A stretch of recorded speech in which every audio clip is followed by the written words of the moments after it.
இன்னமா பண்ணலாம், டிஸ்கோவுக்கு போகலாம், ஓட்காவ போடலாம், ஓடி பாடி ஆடலாம், ஆல்ரெடி நேரமா.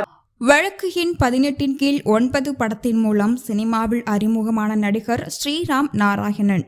முதல் படமே அவருக்கு நல்ல பெயரை பெற்று தந்தது. முதல் படத்தின் வெற்றிக்கு பிறகு இவருக்கு பெரிய அளவில் பட வாய்ப்பு அமையவில்லை என்றாலும் ஆண்டுக்கு ஒரு படத்தில் நடித்து வந்தார். கடைசியாக இவர் இருகப்பற்று படத்தில் நடித்தார். அந்த படத்திற்கும் மக்களிடம் நல்ல வரவேற்பை பெற்றது. ஆனால் தற்போது ஸ்ரீ உடல் எடை குறைந்து அடையாளமே தெரியாத அளவிற்கு மாறியிருக்கிறார். இதை பார்த்த பலர் ஸ்ரீக்கு என்ன ஆச்சு என கேட்டு வருகின்றனர். விஜய் டிவியில் ஒளிபரப்பான கனா காணும் காலங்கள் என்ற தொடரின் மூலம் பிரபலமான நடிகர் ஸ்ரீ பாலாஜி சக்திவேல் இயக்கி வழக்கு எண் 18 கீழ் 9 படத்தின் வேலு என்ற கதாபாத்திரத்தில் நடித்திருந்தார். இந்த படம் ஸ்ரீக்கு நல்ல அறிமுகத்தை கொடுத்தது. அதைத் தொடர்ந்து ஓநாயும் ஆட்டுக்குட்டியும், சோன் பப்டி, வில் அம்பு, மாநகரம், இருகப்பற்று போன்ற படத்தில் நடித்தார். ஸ்ரீ நடித்த படத்தில் சோன் பப்டி படத்தை தவிர மற்ற படங்கள் எல்லாமே வெற்றி படங்கள்தான். மாநகரம் படத்திற்கு பிறகு படவாய்ப்பு இல்லாததால் பிக் பாஸ் நிகழ்ச்சியில் போட்டியாளராக கலந்து கொண்டார். ஆனால் போட்டி தொடங்கிய 4 நாட்களிலேயே எனக்கு இதெல்லாம் செட் ஆகாது, என்னால் ஃபோன் இல்லாமல் இருக்க முடியாது என சொல்லிவிட்டு வெளியே வந்துவிட்டார்.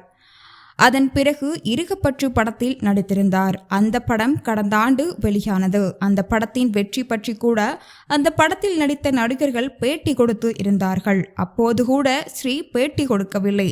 ஸ்ரீ என்ன ஆனார், எங்கே போனார் என்று யாருக்கும் தெரியாமல் இருந்த நிலையில்தான் ஸ்ரீ எலும்பும் தோலுமாக அடையாளமே தெரியாத அளவில் இருக்கும் போட்டோ மற்றும் வீடியோக்கள் இணையத்தில் வெளியானது.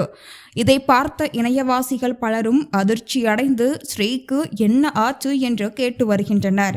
ஆனால் ஸ்ரீ தலைக்கு கலரிங் அடித்துக்கொண்டும் நிர்வாணமாகவும் சில வீடியோவில் இருக்கிறார். இதை பார்க்கும்போது அவர் மனதளவில் பாதிக்கப்பட்டு இருக்கிறார் என்பது போல தெரிகிறது. இது குறித்து பேசிய பத்திரிகையாளர் சேகுவேரா, ஸ்ரீ தற்போதைய நிலைமையை பார்க்கும்போது பல ஆண்டுகளாக தனிமையில் இருப்பது போல இருக்கிறது.